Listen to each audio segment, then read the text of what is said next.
Buenos días, buenas tardes y buenas noches. Como en cada ocasión, un nuevo podcast de Compliance sin Fronteras. En esta ocasión estoy acompañada por Jorge Andrés Amezquita.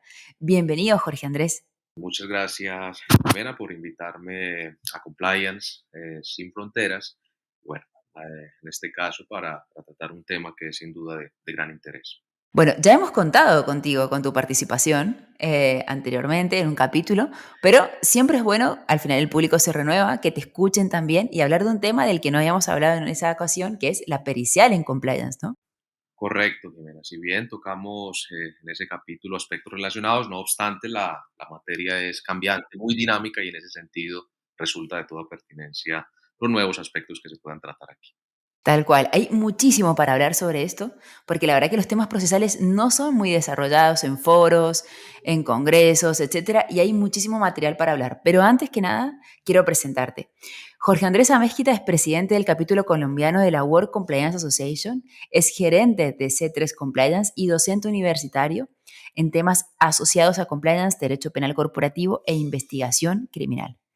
Además, es miembro del área de formación de Tirant Colombia, una de las más importantes editoriales jurídicas, e investigador postdoctoral en materia de responsabilidad corporativa, criminal y compliance. Jorge Andrés es colombiano y en ese punto se ha avanzado muchísimo en Colombia en los últimos meses en materia de compliance. Pero antes que nada, Jorge Andrés, cuéntanos cuáles fueron tus inicios en compliance. ¿Cómo llegas a este maravilloso mundo en un país que ha avanzado bastante el último tiempo, pero que sobre todo hay mucho por hacer, que es Colombia? Sí, gracias Jimena por la presentación y bueno, por supuesto de toda pertinencia esa pregunta inicial, ¿no? Porque todos comenzamos en algún punto. En mi caso en particular, ese contacto inicial con compliance estuvo marcada por la entrada en vigor de la responsabilidad penal de personas jurídicas en España, época en la que residía y trabajaba en este país y por supuesto cursaba allí estudios de especialización en el ámbito del derecho penal, particularmente del derecho penal económico. Luego, tras el regreso a Colombia, ya estaban pues en desarrollo y tomaban fuerza los sistemas AML y también antisoborno y digamos que ese fue el inicio de mi andadura en el ámbito del compliance. Jimena. Fantástico. Y sobre el tema que vamos a profundizar ahora está directamente vinculado con tu labor docente e investigador en temas de compliance, que es muy fuerte, pero sobre todo como perito en el campo de la investigación criminal. Cuéntanos, Jorge Andrés, ¿cuál es la interrelación que existe entre compliance y la prueba pericial en esta materia? ¿Y cuáles son los retos metodológicos y de fondo que presenta esta pericial en materia de compliance? Correcto, Jimena. Aquí hay dos grandes cuestiones, ¿no? Que se suscitan en torno a la materia. Con relación a la primera pregunta, una de las funciones de los sistemas de compliance, programas de cumplimiento en términos generales, aunque no es la única, por supuesto, es precaver responsabilidad penal de personas jurídicas y sus directivos, sea que sirva como atenuante, como eximente, en fin, según el ordenamiento jurídico. Aquí debe decirse que ninguna organización está exenta de que se materialicen delitos en su interior o en su seno, ¿verdad? Pero como esa posible sanción no puede materializarse en otro plano distinto que un proceso, como usted lo ha mencionado, sujeto al principio de contradicción, la prueba alcanza, por supuesto, en este sentido y en este ámbito, un lugar cardinal. Luego hay que ver que no todos los medios de prueba tienen la misma vocación probatoria o la misma fuerza, ¿verdad? Y es aquí entonces donde la pericial, al ser un instrumento de prueba técnica, permite demostrar entonces en esos casos la idoneidad y eficacia de esos modelos. Desde mi punto de vista, ahí radica pues una de las razones de esa correlación o interrelación entre compliance y prueba pericial.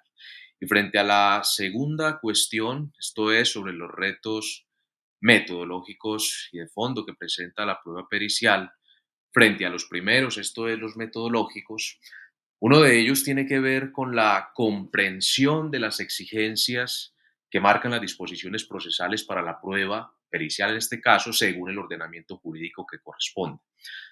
En el caso colombiano, por ejemplo, al ser una legislación nueva, esto es del año 2004, que está alineada con los reconocidos criterios Dauber, las exigencias de forma y de fondo son múltiples y complejos para cualquier prueba pericial, ¿verdad? En términos generales.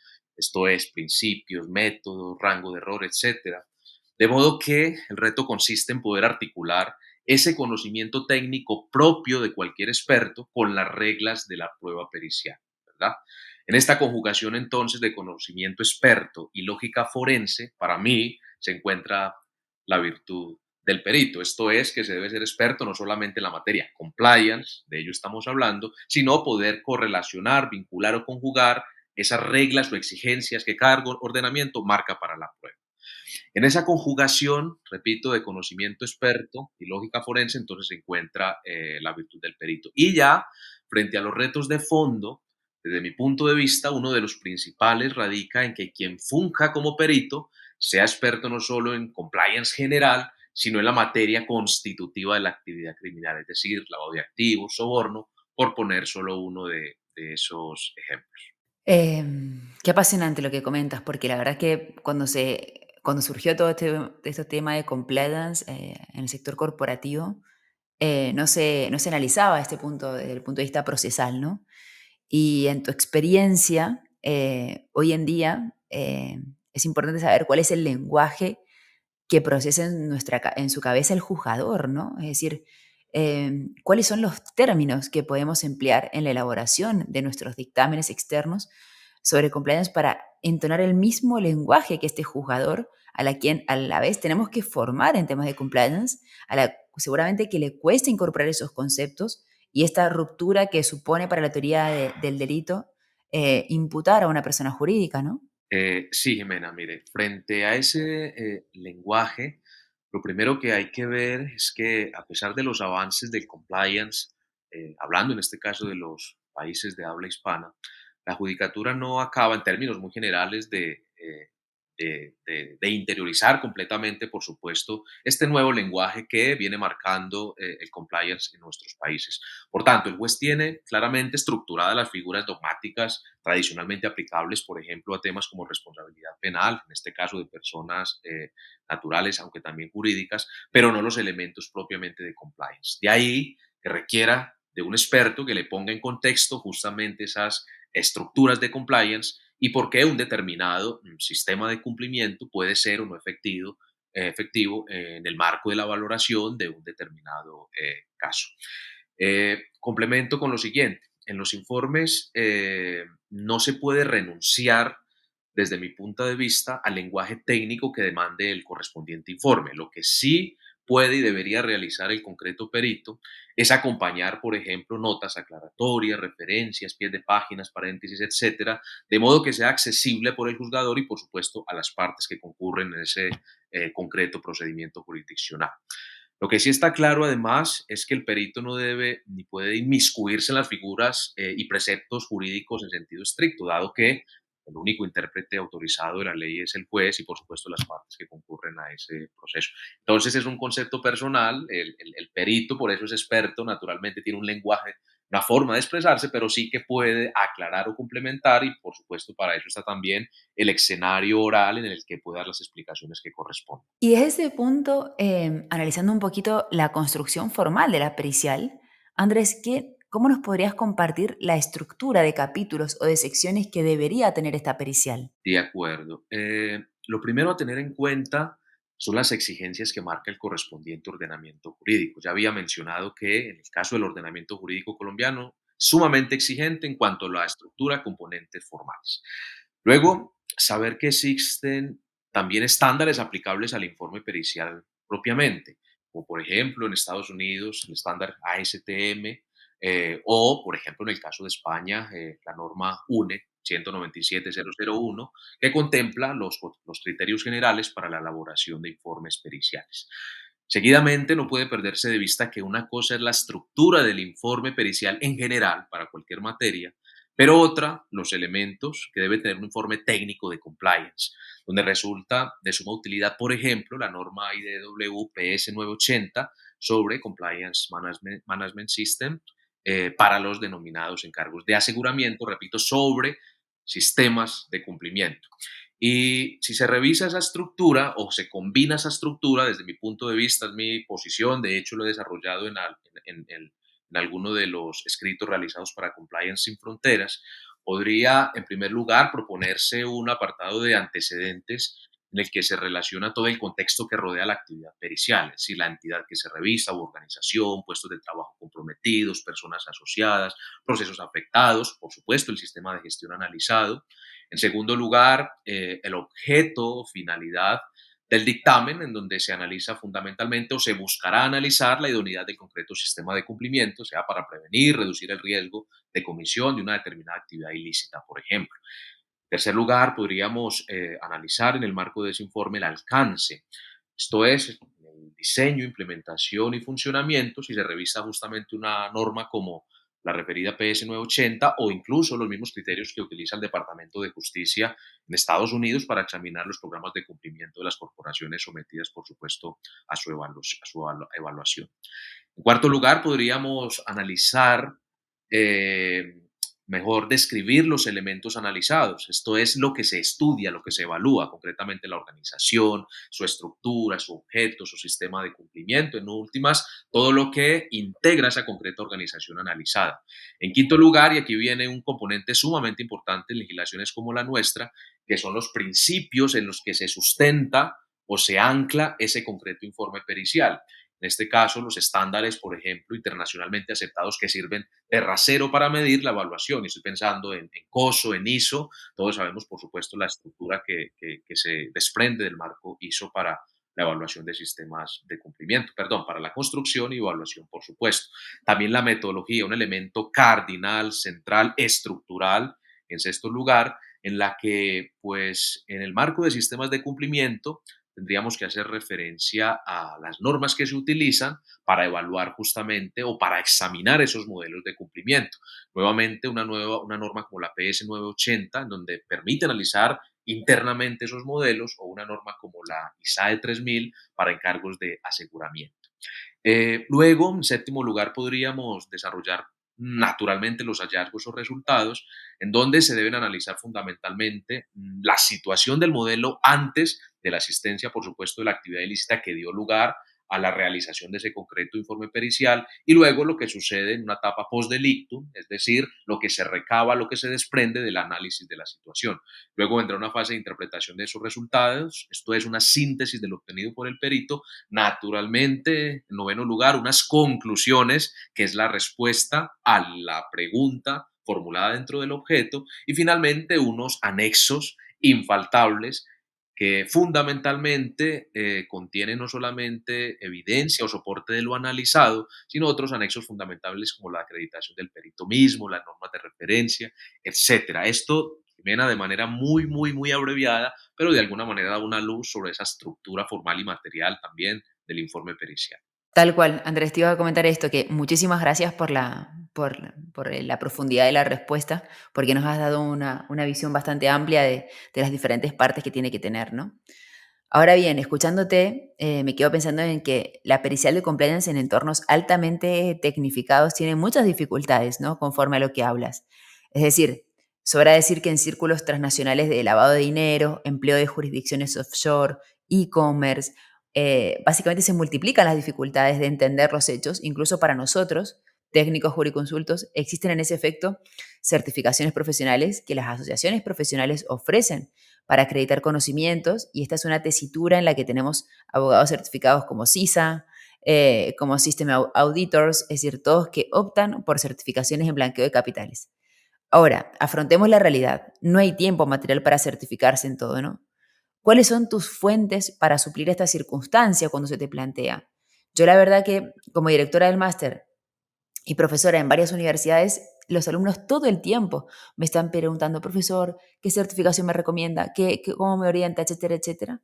Y en esto es tan amplio el abanico y son tan duras las exigencias que cuesta compaginar la vida familiar, laboral y de certificación, ¿no? Como mencioné, se debe partir primero de unos conocimientos técnicos básicos, ¿no? Para ser perito en esta materia y en general para avanzar en el conocimiento, en la comprensión de compliance. Recordar primero que perito es sinónimo de experto en una determinada materia, por lo que si no se tiene esa base mínima, luego pues no podrá predicarse realmente esa expertise. Una vez se tiene esta base, que incluye por supuesto compliance en sentido estricto, naturalmente materias vinculadas como gestión de riesgos, auditoría, etcétera, se debe proceder a adquirir una formación, como bien lo mencionas, en temas especiales, ¿no? En la área concreta que se requiere esa experticia, por ejemplo, materia de evaluación de programas anticorrupción, pues se tendrá que conocer, por ejemplo, corrupción en materia de contratación pública, etcétera. Y ya sobre esas fuentes, desde mi experiencia, más allá de esas actividades de formación formales, como por ejemplo el máster en compliance de edad del que hemos referenciado, desde mi punto de vista y esa experiencia la firmo justamente plataformas como la nuestra, como Compliance Sin Fronteras, que permiten esa capacitación continua, autodidacta, o la pertenencia a las asociaciones de las que formamos parte o hemos podido representar, desde mi punto de vista es un vehículo fundamental, necesario, eficiente para la adquisición de conocimientos de manera permanente, porque entre otras cosas, como lo estamos haciendo ahora, nos permiten con mantener un conocimiento actualizado en esa rama, por supuesto, en la que nos interesa. Entonces, Jimena, mi consejo es ser muy autodidactas sin que, por supuesto, podamos prescindir de esa capacitación formal que nos ofrece, por ejemplo, un máster. Sí, son muchas las incertidumbres en este punto, ¿no? Pero es importante saber optimizar el tiempo, ¿no? Porque Correcto. ahora bien, volvamos al letrado, ¿no? Sí, Que me quedé pensando en el rol del letrado. sí, Cuando un letrado es requerido para verter judicialmente su pericia para un caso concreto, en calidad de perito externo, hay que tener mucho cuidado en no ser demasiados taxativos, ¿no? Porque años después no pueda ser empleado en contra de nuestra postura en un caso en que intervengamos como parte, ¿no? Es decir, que genera un leading case, ¿no? Y la coincidencia no es tan rara. En primera instancia, los tribunales son numerosísimos, pero ya en segunda instancia, en Europa, en audiencias provinciales que tienen cargo el segundo nivel de apelación, los tribunales no son tan numerosos y en partidos judiciales bien avenidos, los magistrales se conocen entre sí e incluso comparten anécdotas, ¿sí? ¿Cuál es tu valoración en este punto y la tendencia que vaya a surgir en un futuro? Porque habrán cada vez más, digamos, doctrina en relación a este rol del perito en materia judicial, ¿no? correcto. Son ciertas esas afirmaciones, Jimena, que planteas en la pregunta. Mi consideración es que se debe tener muy claro el rol que se ocupa y hacerlo desde las reglas que rigen la respectiva posición, esto es, como perito o como letrado. Y más allá de lo técnico o lo jurídico, es prevenir posibles, desde mi punto de vista, conflictos de interés, prácticas deshonestas y en general todo aquello que pueda limitar el ejercicio debido de una o de otra actividad, esto es de uno u otro rol. Pienso además que se debe ser coherente, es decir, se deben defender y soportar postulados esenciales en la materia con independencia del escenario. Por ejemplo, no podría como perito defender, voy a poner un caso, que la gestión de riesgos penales reviste unas características, se ordena bajo unas metodologías determinadas y luego como abogado pues voy a afirmar lo contrario, ¿no? Entonces pienso que en la estructura general debe guardarse una cierta coherencia y ya el caso concreto va a permitir pues plantear postulados distintos con independencia del rol que se cumple. Es un poco la visión que tengo, ¿no? Coherencia frente a las estructuras de la materia en la que estoy cumpliendo un rol determinado. Y junto con la pericial de compliance surge también la pericial tecnológica, ¿no? Que tiene bien definidos sus entregables. Está el documento de análisis de logos, de metadatos y el informe de networking para la trazabilidad de los paquetes de red, están las pruebas de intrusión, hacking ético, etcétera. Son numerosos los clausus de platos del menú. Ahora bien, desde tu experiencia, ¿qué tipología de entregables puede abarcar un extenso informe de compliance? Sí, esta pregunta es sumamente interesante, de ella podríamos hablar mucho rato. Técnicamente debe contener de fondo elementos en términos muy generales, ¿no? De compliance, de gestión de riesgos y, por supuesto otros de auditoría, porque en últimas es la metodología que soporta la evaluación de esos elementos. Metodológicamente siempre funciona muy bien, Jimena, la estructura escalonada utilizada por el Departamento de Justicia en los últimos años para la evaluación de esos programas de cumplimiento. Repito, elementos que consagra también esa norma PS 980 que está avanzando bastante en el ámbito del compliance para la evaluación de estos modelos. Esto es esa triple escalera de diseño, implementación y funcionamiento. Eso, desde mi punto de vista, es fundamental. Luego, a modo de evidencia, soporte, como expresión de ese principio de objetividad que rodea la auditoría misma, debería tener, por ejemplo, documentos del sistema como las políticas, los manuales, las matrices, los planes de formación, expedientes de gestión de terceros, etcétera, pero además todo lo relativo a su ejecución, esto es, no quedarnos en esa fase de diseño, como por ejemplo las actividades de formación que se desarrollaron efectivamente, procedimientos de debida diligencia efectivamente aplicados, etcétera, y lo más importante, que toda esa actividad por supuesto, cumpla los objetivos para los que han sido diseñadas. Por ejemplo, si se realizaron en efecto investigaciones internas, pues los informes se desarrollaron de auditoría dentro de los planes concebidos, si se impusieron sanciones según las infracciones dentro del sistema. En definitiva, aportar finalmente todo lo que se ha previsto para el sistema a modo de anexos naturalmente como, repito, evidencia objetiva de los resultados, de los hallazgos y de las conclusiones del perito. Sí, la verdad que es un tema que podríamos hacer un podcast solamente en este punto, ¿no? Ahora bien, ninguna organización está exenta de que en el marco de sus actividades se materialicen actividades ilícitas, ¿no? Un poco lo que veníamos comentando al principio, ¿no? Que el factor de riesgo cero no existe. Y en caso de que las organizaciones cuenten con un área o responsable de cumplimiento, ¿qué consejos ofrecerías desde una perspectiva probática, ¿no? Para la orientación de sus programas de compliance, de modo que le permita afrontar esos posibles escenarios? Es decir, siempre se habla del rol del oficial de cumplimiento, de las responsabilidades, del rol de prevención, detección y respuesta que tiene. Ahora bien, ¿qué consejo nos darías desde el punto de vista probático para la orientación o robustez de su programa de compliance? Correcto, Jimena, esa pregunta es sumamente importante justamente para quienes desempeñan no solamente un rol en un área o en un departamento de cumplimiento o cumple la función de compliance dentro de cualquier organización, sino incluso para quienes jurídicamente acompañan a la organización.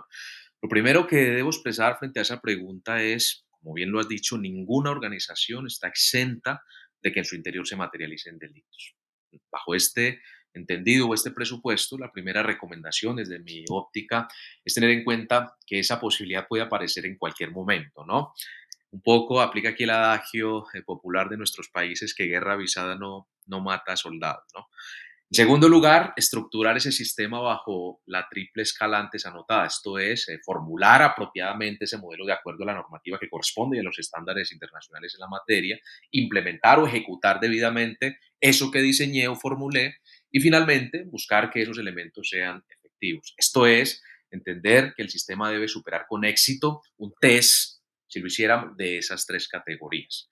Y finalmente, generar, por supuesto, evidencia sobre esas actividades antes anotadas. Se recomienda aquí aplicar garantías de fiabilidad sobre la evidencia, como firma digital, estampa cronológica o sello de tiempo, etcétera, de modo que pueda ser fiable en su integridad esa evidencia.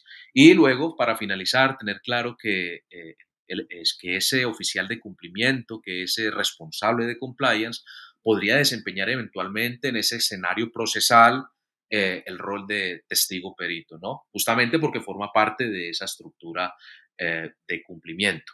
Y como bien lo han mencionado, Jimena, en la pregunta, probática. Probática se define como el arte de saber probar, ¿no?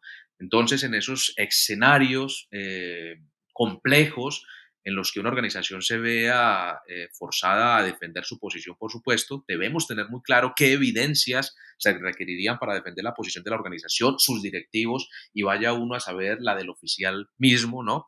En caso de imputaciones penales, y en ese sentido entonces cobra toda importancia todo esto que hemos venido tratando durante esta charla, Jimena. Andrés, ha sido más que enriquecedor escucharte.